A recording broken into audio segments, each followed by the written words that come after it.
10.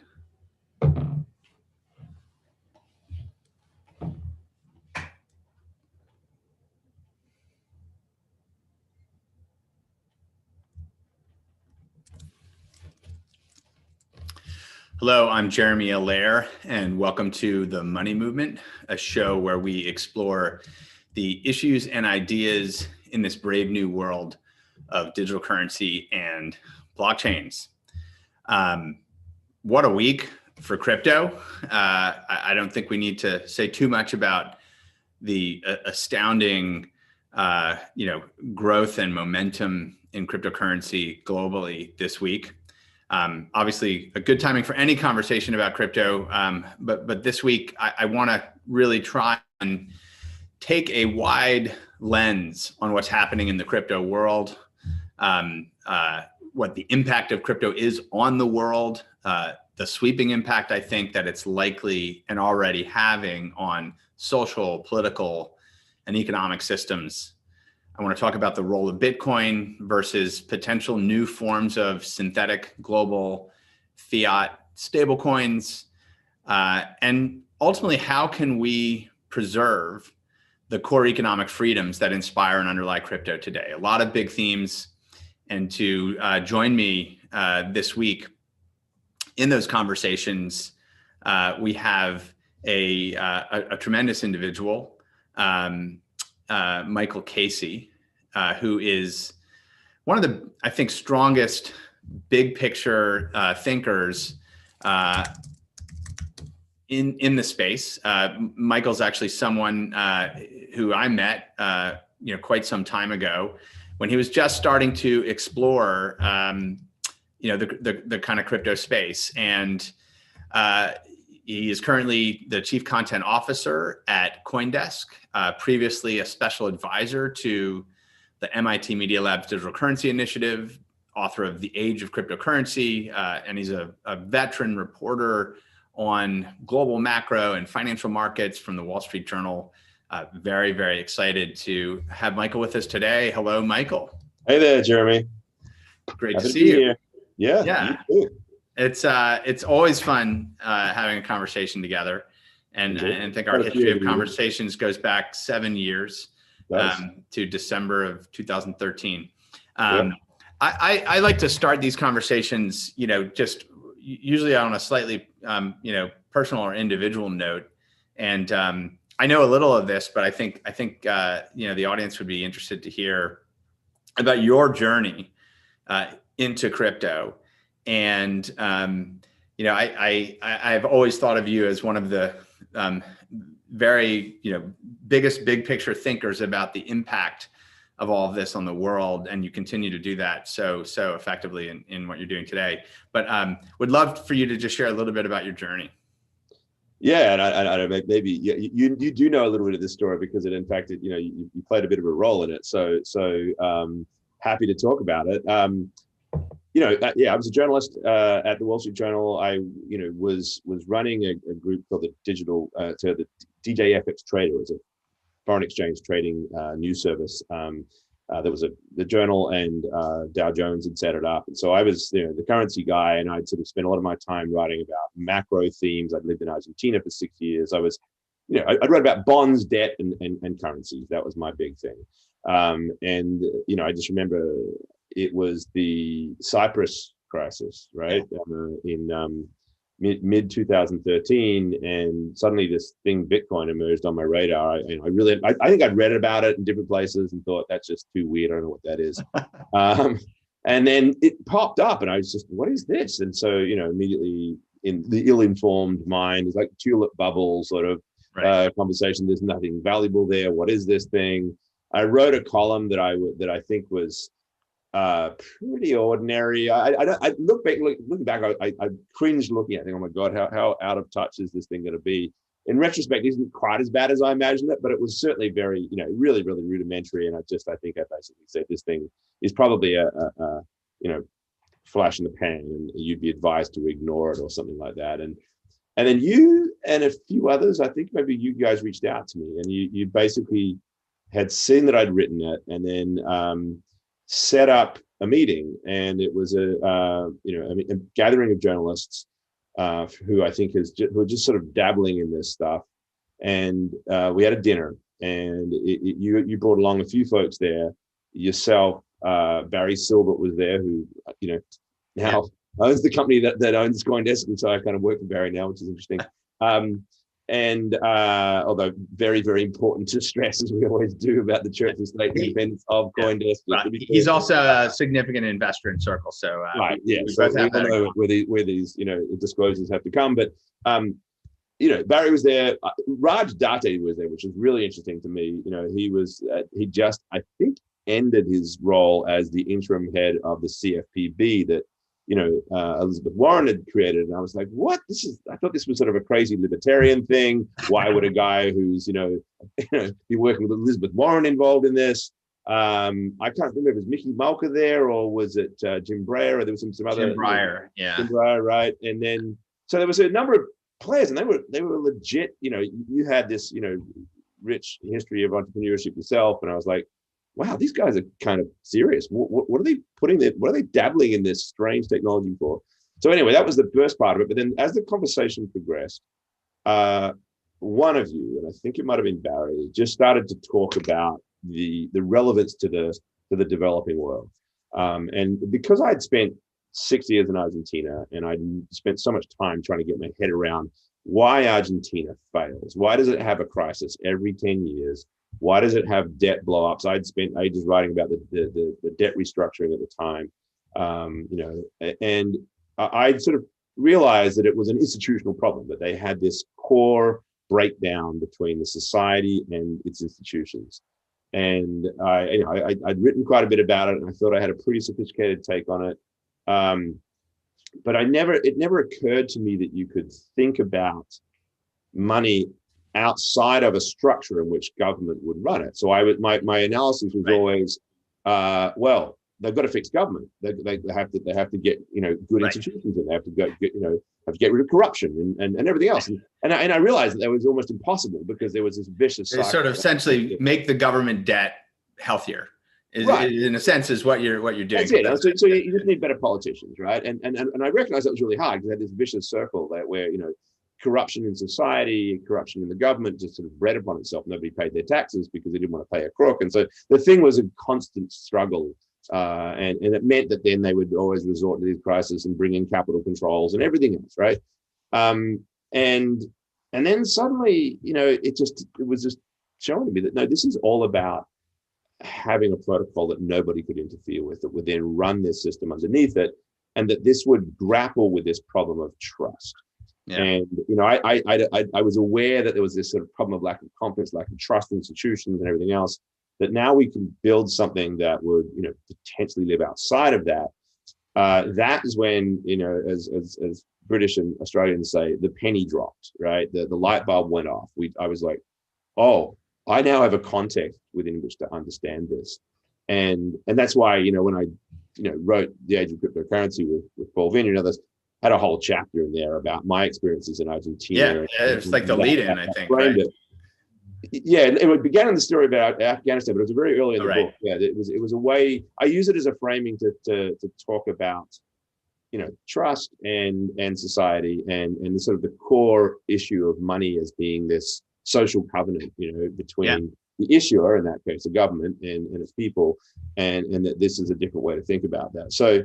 Yeah, I mean, that was it. Once I saw it in that context, I spent so much time. I like to tell people that if you want to understand, how a monetary system works, go to a place where it doesn't work, right? You get to sort of expose all of the elements of that need to be in place for something to fall apart. And then, of course, we had the financial crisis, in the US that everywhere in my career, I've sort of been following crises everywhere. And so that then just sort of realized that, hang on, this can happen anywhere. And then you start to put this into a much bigger context than just, Argentina or Venezuela, but literally the structure of money. Yeah. So. Yeah, that's powerful. I want to come back to a few dimensions of that, actually. I think, as you may remember too, as in those early days, one of the things that really animated us was, this idea that there'd be a kind of synthesis or a hybrid of, what we saw as digital currency and all the attributes that it presented technologically, in terms of running as a decentralized infrastructure, and how could at least reserve currencies live in that world, intermix with that world. As you know, like our first attempt was like, how do you basically tunnel, dollars and euros and pounds over the Bitcoin network, like saying, hey, we've got this global network. So we're going to come back to it. I think this interplay between fiat and crypto and this now much bigger world of digital currencies that is always in relation to and in contrast to Bitcoin, but also has its own narratives as well around it. I think I love the book, and I've loved your writing over the years, and I think you're a great storyteller as well as a great journalist and very thoughtful. I always think looking at the impact of this through real world stories, as you were describing just a moment ago, kind of like the real world scenarios that would drive a need for digital currency like Bitcoin and others that have emerged. But now, as you're however many years through your journey, having covered this, what are a couple of really notable, impactful stories that you can think of where, Bitcoin specifically, crypto more generally, has been transformative to a person, a society? There's so many incredible stories out there, but maybe you could just share, why not? I mean, the easiest ones to call on are ones that we, deliberately sought out for the two books that we wrote, right? One of which was, The Age of Cryptocurrency, which was really more specifically about Bitcoin and sort of some of the spin-offs from that. And then The Truth Machine, which looked more deeply at, blockchain technology and various other, non-monetary applications. So I'll start with the opener to The Age of Cryptocurrency. We deliberately chose a story about these girls who were working out of an Afghan school, and they were working for a project called the Film Annex, which had videos and blogs, and it was like this sort of network of independent bloggers. And they were actually getting paid. There was, there was a certain small amount of income that was generated, and this system was like a bunch of freelance people. And so they brought in these students in Afghanistan to contribute blogs about their life, and some of it was video, and some of it was blogs, I think.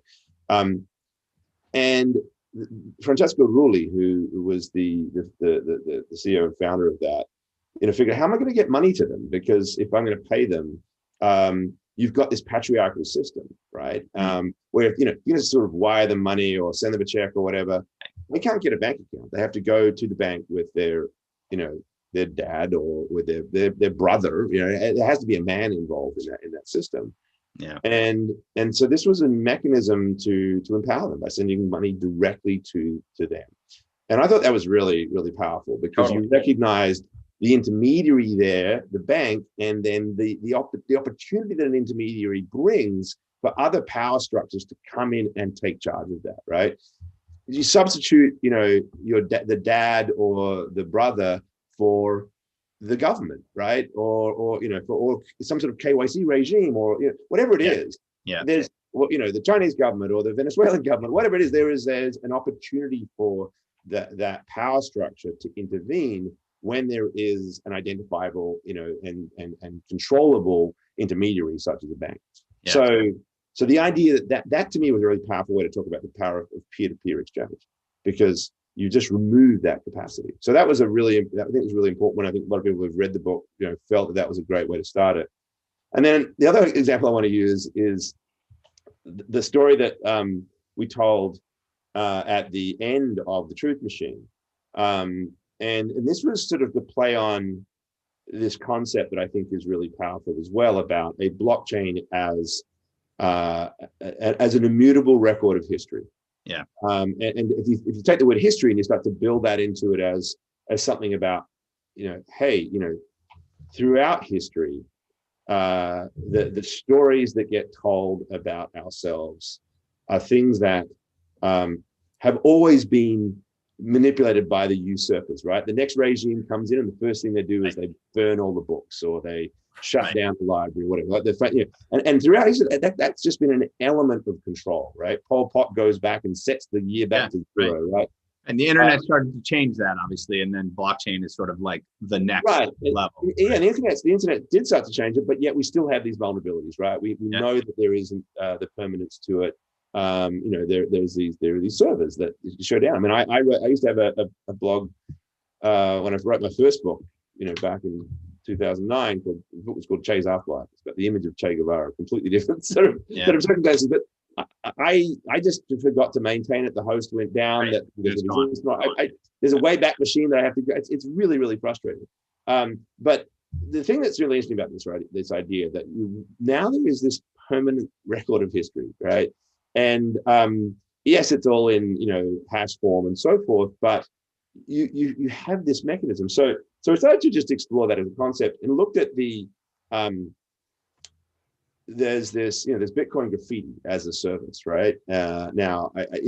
It's these days I don't think you can actually write very much into a block itself. It becomes a rather expensive thing, but you nonetheless had these mechanisms to record information in there. And then we just sort of got searching through the kinds of messages that people throughout the years had left in this blockchain graffiti service. And you start to see some really powerful things, right? There's people leaving dedications to their lost loved ones. There's some really mundane stuff as well. But the one that really struck me was a couple of messages from a 14-year-old in Syria at the time that Aleppo was under siege. And it was like this plea for help. And they were just like recording this plea for help in the blockchain. And it was like, what's going on there, right? It's like, it's this statement of my humanity. Right? This is the way I interpret it. Right? I need to record this for posterity because I need to know the world to know that I was here. And the idea that you have this record that can sort of in some way be that. It's a very abstract concept, of course. We tend to think, what is the practical use of these things? But I like to go to that place sometimes and just think about it as something that does that. So there's a project I heard about the other day that's about recording in IPFS. I think it's called the Starling Project. The stories of Holocaust survivors, right? You can see why it starts to get really important that you would actually capture this stuff in that way. And this is one of the great promises, right? Is immutable records, and obviously there's a lot of innovation in blockchain protocols that can do that more scalably, and so there are profound implications from that, and there's some negative ones as well. One can think of as well, but these are great stories, and I guess they sort of touch on this theme that these open networks with whether it's information artifacts or digital money or non-sovereign digital money have very profound like social and political implications. And I think that was, I think, very, very apparent to a lot of people very early on. And I remember many years ago talking about, there will be, kind of bloodshed in countries because people are going to be voting with their smartphones what economic system they want to participate in, and it's going to be going against the wishes of an unsuccessful regime, whether authoritarian or otherwise. And that, just like the Arab Spring was sort of this new freedom of communications that had emerged with social media and messaging, kind of unlocked these incredible aspirations for people who were seeing freedom in a very different way. And I think participating in economic freedom is very profound. And I think we're beginning to see some of that emerge. And you have to wonder as non-sovereign, digital currencies like Bitcoin grow into the trillions in value, as as a wide sector of society around the world starts to store value there. that undermines political power. And then the economic freedoms of people being able to transact peer-to-peer on the internet, also threatens, political power. And we're starting to see some responses to that. You're seeing these very strong words out of, say, the German finance minister out of the G7 meeting last week, that we must maintain absolute control of the state over the monetary system. Very emphatic, impassioned. This is, and you're seeing the voices get louder. I think you're seeing the potential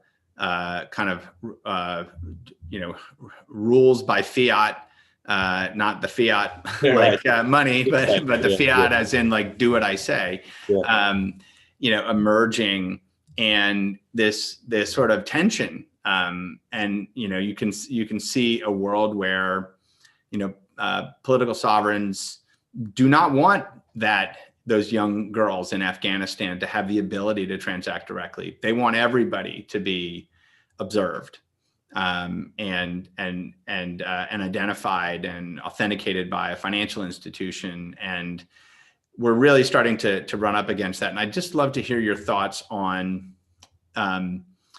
is this movement and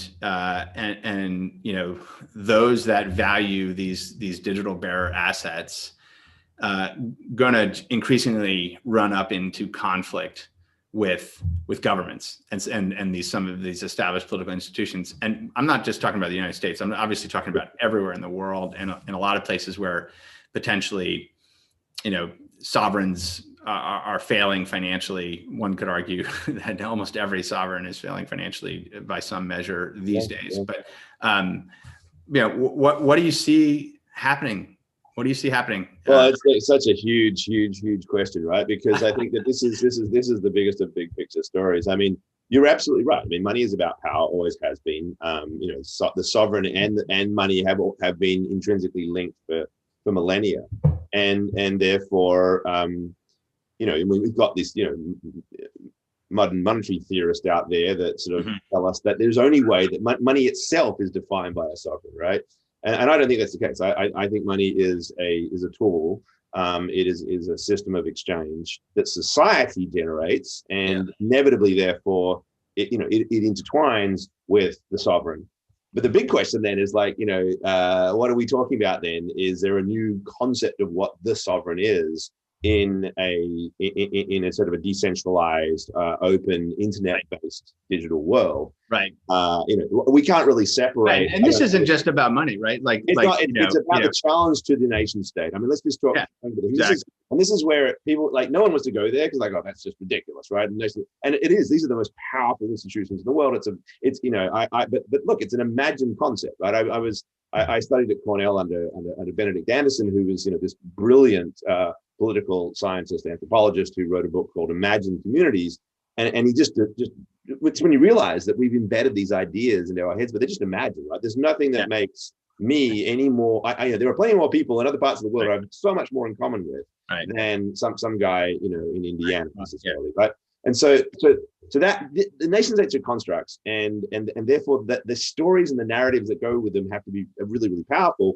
When we build systems that allow us to connect outside of that, it's all under threat. So that's the framing for this. And that's sort of been the arc of the internet in many ways. Has been, I mean, nation states are as powerful as ever in some respects, but the internet is this overlay on the globe that has created new forms of institutions that are entirely exist in software, and I guess like blockchains allow for the establishment of new microeconomic units of organization, and that have many of the attributes of like a joint stock company or other things. And so adjudication moves on chain, other things happen. You will see this overlay of social and political structures and economic structures, right, that exist truly outside of the nation state, and it seems there does seem some inevitability to that. Yeah. I mean, I don't think it does mean anything. I'm not here predicting something as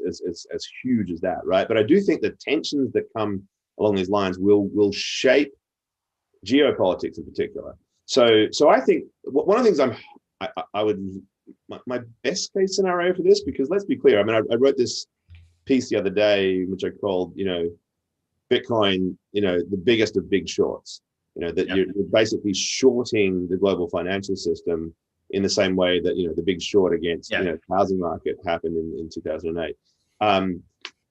But the point I was making was that, you're not therefore just hoping for dystopia. You treat the short as a signaling mechanism, and hopefully what it does is it doesn't, we actually fix the system, because the last thing we want is the whole thing to collapse, right? It would be right. But you do want governments and others to recognize that there's this call for economic freedom, there's a call for change, there's a need for change that's being signaled by the prices that you're seeing in things like Bitcoin, $23,000 overnight. So the that's what you want. Now, where I think the tensions are going to most emerge is in China versus the US. So we do know that China has for some time wanted to internationalize the yuan, the renminbi, and now they have a technology that in many respects could allow them to do so. And I think one of the most misunderstood, or at least undercovered aspect of what programmable money could be, and whether it's stable coins like the ones you guys work on, or Bitcoin itself, or a central bank digital currency, a digital bearer asset, is the capacity for interoperability across currencies. And therefore the idea that China could say set up an arrangement with Russia, and you could have all sorts of powerful smart contract structures that would lock in exchange rates. Absolutely. And then why do you need the dollar as the intermediary, right? So the idea of the dollar as this central player in the global financial system is essentially being challenged, and that is hugely challenging to the United States. But the thing is, what I would love to see happen, I don't see it happening, sadly. But the way that we could think about this is if you had a really forward-thinking US administration that went back to the mindset that it took in the 90s, right? Post-Cold War, the internet was coming on board. You were there at the beginnings of this, right? There was the Telecom Act of 1996. I remember I was in Indonesia at the time. I was living in Jakarta covering Indonesia, and we had a visit from Andrew Card, who was at that stage, I think, running the FCC. And he came in and it was said, look, we're here to convince everybody to sort of sign up to this new open protocol. Open access. Open access. This is, because this is in the United States interest, right? It's in everyone's interest. It was. And it was the free trade era. We just come out of absolutely. GATT had been signed. That was the major drivers for globalization, and there's a lot of obviously debate about that, but I'm with you on that, and I think this idea of a very forward-leaning administration that is thinking about what is this new global economic structure? How is it operating in this world of the internet? How is it operating in this world of digital currency? Embracing that. My view is, these digital currencies, they, by definition, they just exist everywhere the internet exists. It's just, that is just a fact. There are no borders. Once it's instantiated with a cryptographic primitive in a bearer asset that is connected to software on the internet, it is inherently global. It's inherently, as I like to say, intergalactic, wherever the internet goes. Yeah, the effectiveness, I think we need to remember, of course, so that network effects matter, and absolutely, anyone can spin up a digital currency anywhere, but will it have traction? This is where and narrative and everything else really matter. This sort of ties into some of the other themes here that I want to talk with you about. So, Bitcoin is at we can always check in real time. It's at $23,000 today, which is obviously dramatic. Mm-hmm. This wall of institutional money, corporate treasuries, absolutely some of the largest players in global macro investing. This is a very different situation than we've seen, in the past. And per your column last week, is this purely like a global macro hedge instrument? You could argue it is, but obviously it is a transactable currency, and it has some very, very powerful attributes that are very different than other historical kind of purely financial assets or hedge assets, and that makes it quite different. There's been a meme I've been seeing just in the past few days on crypto Twitter, really saying, gold is not really the right market to think about what Bitcoin is disrupting. It's actually the $100 trillion sovereign bond industry. Yeah. Because effectively the $100 trillion of value that are in sovereign bonds are basically, this underlying fiat denominated debt collateral, and which are effectively, negative coupons.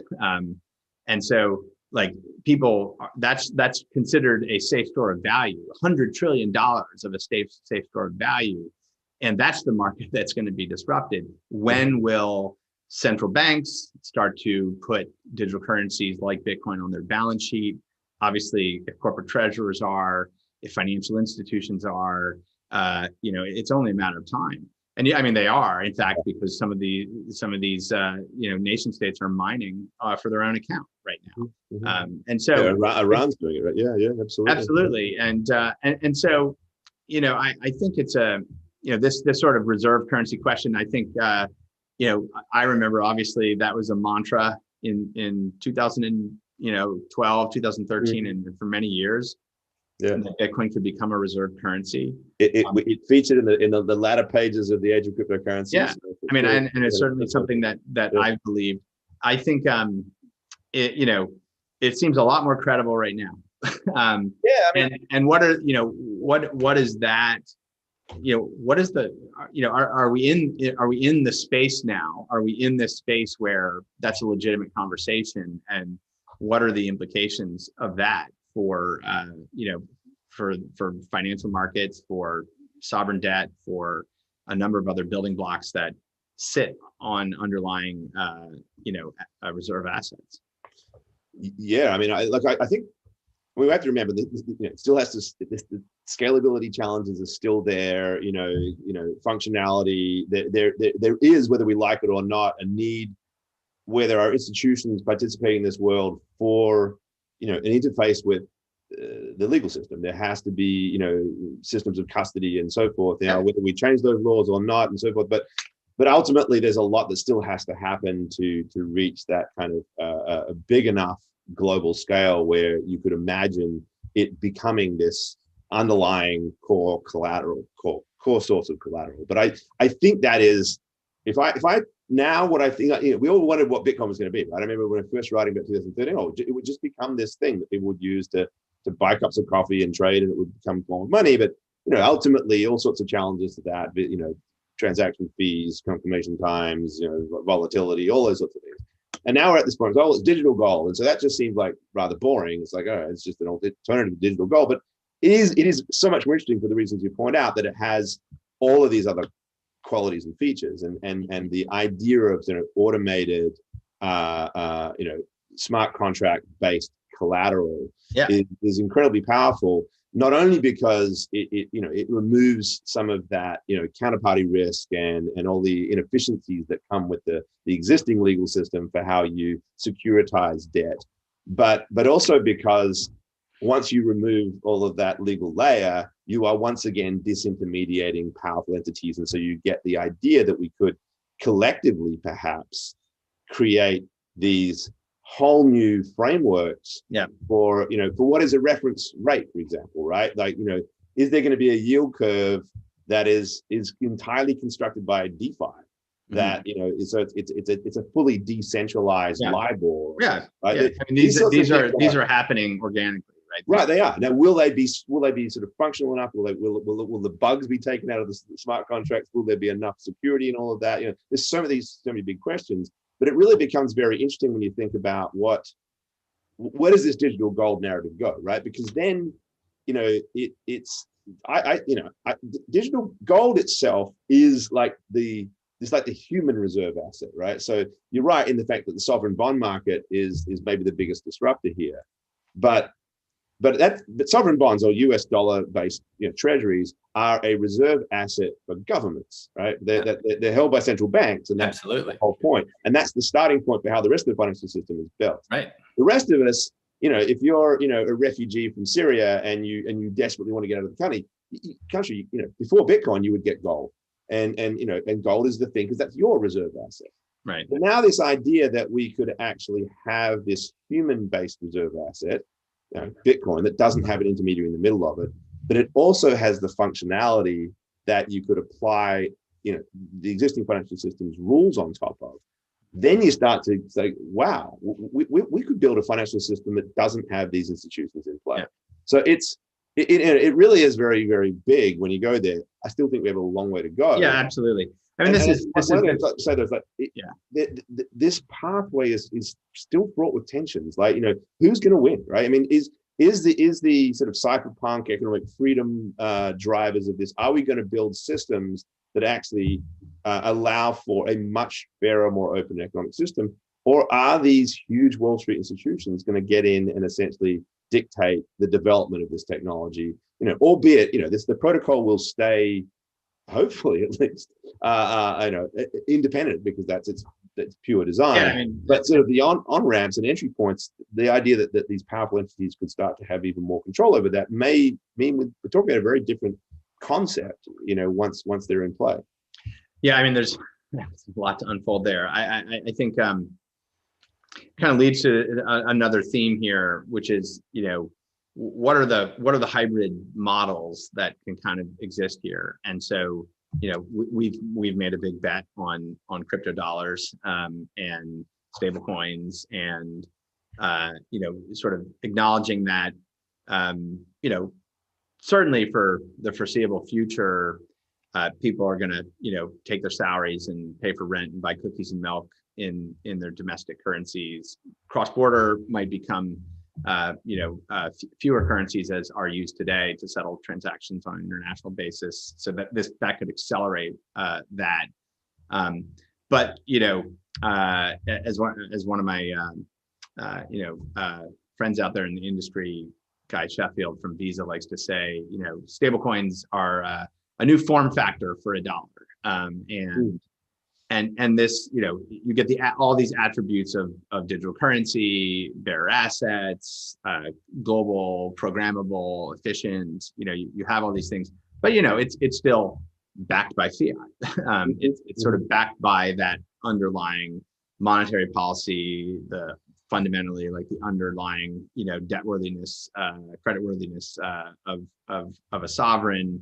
And so you can kind of you can look at them, if you're a purist on something like Bitcoin, and say, well, I would never want to hold my assets in that, because all these reasons. But the transactability that's there, and the reality of that, do you see these kind of growing in parallel for maybe the next decade or some period of time? How do you look at that? Yeah, definitely. I mean, I think, and not, stable coins, central bank digital currencies, of course, a different, different structure. I think there'll be a range of them. I mean, we're going to have, I think we'll be moving into a multi-currency world. It is, the end of the Bretton Woods system, the end of dollar hegemony, which, by the way, was going to happen anyway. I mean, no reserve currency lasts forever. So, but I think now it's pretty clear that when that happens, whether it's in 5, 10, 20, 50 years, it won't be that the Chinese renminbi suddenly takes its place or the euro takes its place. It will be a multi-currency, right, clearly the digital world, right? So in that environment, it's just hard to see it being anything but this sort of competitive thing, which Hayek talked about, right? This idea that we may actually find better money in the world, right? So I see that happening. Look, I think what I think is really interesting about stable coins from this, going back to this geopolitical perspective, right? Again, if we had this forward-thinking U.S. administration, and they said, all right, we're going to have to give up on that kind of sanctions model, whereby we control the dollar so that we can sort of shut out the Iranians and the Cubans and everywhere else and have all those sanctions, but we have a much more open system. And let 100 stable coins bloom, right? Dollar back. You could imagine this being another sort of boost for the dollar, right? That there would be that it's just another way of advancing U.S. seigniorage, and it would be a huge challenge to China, which is is trying to build an alternative, has all these concerns about privacy, and centrally controlled system. So if there was a much more like let's build for an open system. Well, this is like you said, it's like 1996, and the answer isn't necessarily that the federal government needs to build a giant R&D operation to go operationalize some closed permission network that they're going to run, and they're going to do that. The answer is like, how do you harness the open internet community, open source innovation, technology entrepreneurs, kind of Silicon Valley entrepreneurship, the power and prowess of major financial institutions, all these to build this, in private market driven ways, but with the right collaboration with the government to sort of make sure like the underlying safety and soundness kind of concerns or other things can be addressed. Seems like that's a much more realistic response from the West, from the United States, presumably potentially from major European players as well, rather than say, no, we're gonna federalize it, so to speak. That'll be interesting to see. I think like there's this connection point, and you were referring to it as well, to the Bretton Woods, institutions, and obviously.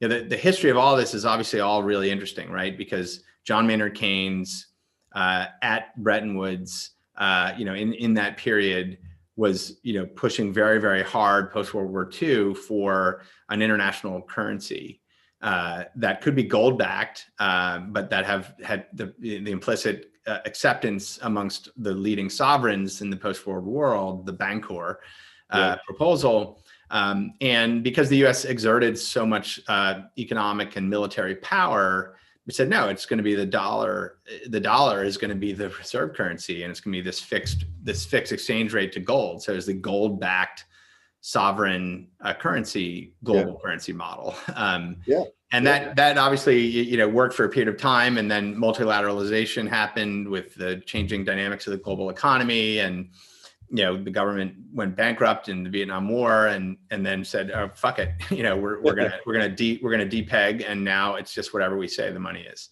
Right. So that's been the last 50 years. That's a very short period of time in monetary history, obviously. Yes.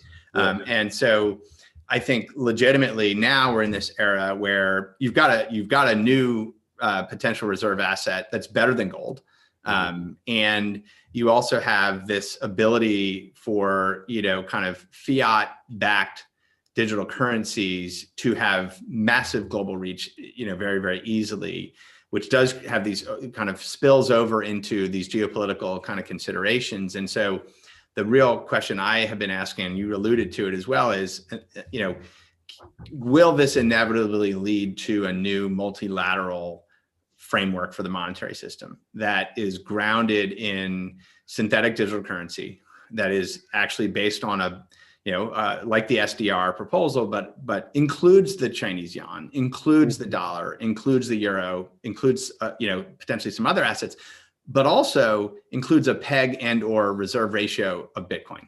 Like, will the future global currency, that is the transaction-based currency that's used by everyday people, will it evolve to something like that? And we've long felt that could be what emerges.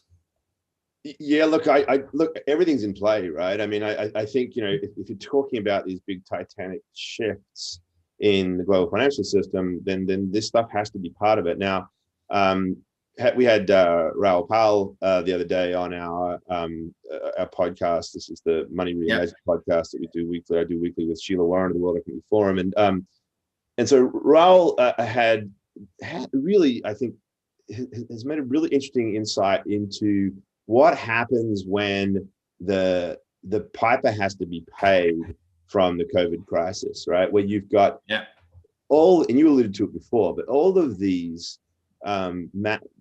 big, wealthy, industrialized governments, nation-state governments with massive debt that just and what typically happens when you have debt and everyone's got debt is it triggers a currency war, because the only way out of it is actually to print money, right? And we can take ideological positions on whether that's good or bad or whatever. It's just a function of what governments do because they have to. There's no other way to pay it. So you print, and that's great for you if you're doing it on your own, because your currency devalues, and basically all of your imports, your importers, all of your foreign governments, foreign countries, your trading partners, they pay for it, right? They basically pay for your debt in that way because you undercut their own producers, and that's how you get out of it. You monetize that way. But of course, if everybody's in the same situation, you get a currency war, and that's a disaster. And we know that from history. And the depression was exacerbated because of that, and in many respects, it led to the Second World War. So you don't want this to happen.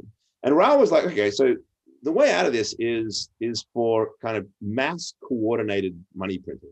So it's like a debt jubilee, but it's a debt jubilee by monetization, which of course still means that that's been going on. I mean, QE has been that, but it's not coordinated, right? And so it was somewhat coordinated. I mean, well, post 2008, I mean, everybody kind of got together and said, all right, not only are we going to provide these sort of shared liquidity lines, but we're going to basically all at once, shock and awe.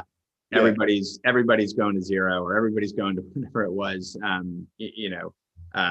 So there is, I mean, it's not coordination, but truly like, where do you actually bring it to what level, right? And how do you stop it from just becoming this crisis? Because there were loads of currency war-like challenges. It didn't manifest. I mean, but the euro went through a massive, almost broke up because of this, right? Yeah. So his point was like, well, what if, so first of all, one thing is like it is good for Bitcoin because it has to, if everything else falls, it rises against something. Yeah, something else has to rise against it. But more importantly, what is the instrument that you would potentially use to settle all of that, universally? And it could be some form of basket, backed currency model. So is it, Mark Carney's idea, which is a sort of digital version of the Bancor, this, synthetic hegemon that the IMF would create? Raoul was actually thinking this is what the original version of Libra, could have actually played this role. And that's one of the things that made it very interesting, is it actually might be a tool for governments rather than a threat to government. But this is the vision for Center, and which governs USDC is specifically to evolve to multiple, stablecoin digital currencies, ultimately to create synthetic versions from that, and include Bitcoin in the synthetics, because you need that underlying asset as well. Would you create a basket currency, like some sort of you'd run into the similar problems that the Libra Association and Facebook? Yeah, no, I mean, I think that taking a long view, I think that makes a lot of sense. I think our view and the approach that we took was, let's start by focusing on reserve currency digital stablecoins. And then also include over time, even emerging markets where there's so much power in real-time convertibility from a trade perspective and a commerce perspective. There's so much power in real-time convertibility, and grow from there. I think we just hired David Puth as the CEO of Center, and he ran for 6 years the largest infrastructure in the world for how currency is settled at CLS, and $2 trillion a day, 70% of the settlement of FX globally, supervised by 23 central banks and the biggest financial institutions of the world in that consortium. I think stablecoins at scale will become that kind of systemic infrastructure. But figuring things out, like what is a synthetic basket and how you do that, you got to do that with governments. You're not going to just do that, as a large internet technology company. But I think the building blocks are there to get there. But I know we're running up against time, and this is obviously, we could just go on for hours on any one of these topics or subtopics. I have to always play the market cap game. And ask you, all right, today Bitcoin is roughly $430 billion market cap. Ethereum is a $75-ish billion market cap. In 5 years, what does that look like on those? And then, what do you think the total value of stablecoins in circulation, aggregate of all fiat stablecoins, not just US dollar stablecoins? And I'm not including central bank digital currencies. I'm talking about, the sort of more pure digital currency stablecoins. What do you think that looks like in 5 years? I don't know. I mean, I'm not going to be much of a fun, competitor in this game because, I think mainly just because as a journalist and working for Coindesk, sort of anything that looks to sort of like price numbers and a prediction of a market. Okay, you get a free pass. You get kind of putting a price. What I will say is this: I think that I was always, Wences Casares would say, look, it's either $1 million or it's worth zero, right? And we still don't know which one that's going to be. And that's just not to say a prediction of $1 million. It's just literally this is the binary price has this binary scenario. I would argue that we've certainly moved higher up in recent times towards the confirmation of the higher end, argument here, right? I mean, he just with Scott Minard, coming out and saying he thinks it should be worth $400,000 and everything else. I mean, people legitimate, very, very influential financial institutions and investors are saying things like that now, and so I think that it's no longer a flip of a coin. There's a greater probability that this is really, really, really valuable in the future. But I don't like to put numbers, and I certainly don't want to be implying that people should be pouring all of their bets into Bitcoin at this stage. It's not my thing. Yeah. And I don't know whether I'd be able to put a number on global stablecoins, but I generally think that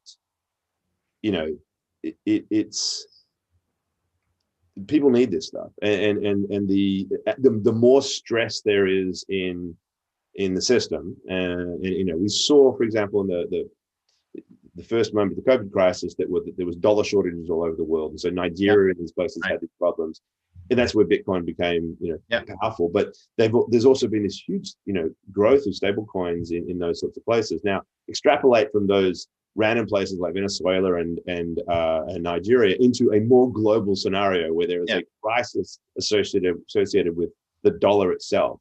Mm-hmm. And people are going to need payment vehicles that, because the financial systems, the banks are going to be under serious stress, mm-hmm. and they'll need alternative means of moving value around. And I think that both Bitcoin and stable coins will play a critical role in sort of resolving that infrastructure challenge that we're going to face. Yeah. In Argentina, by the way, yet another perfect example of that, because when I was there, where they shut down all the banks and people came up with barter systems to figure out how to move money.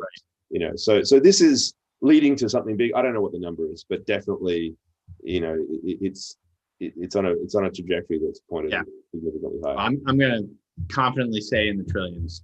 Okay. but we'll see. Michael, it's so great to have you for this conversation. It's been my pleasure, Jeremy. Great to continue the conversation over the years, and look forward to continuing to do it in various forums and formats as well. So I just really want to thank you for joining. Likewise, it's been a pleasure. Looking forward to many more. Excellent. All right. So great conversation there with Michael. Really amazing times right now in the crypto universe. A lot of big themes, a lot of big implications. Very excited to be chartering that and exploring it here on the Money Movement. This is going to be our last episode of the year, so we're going to pick it back up in early January. And until next time, stay safe, stay well, and stay informed.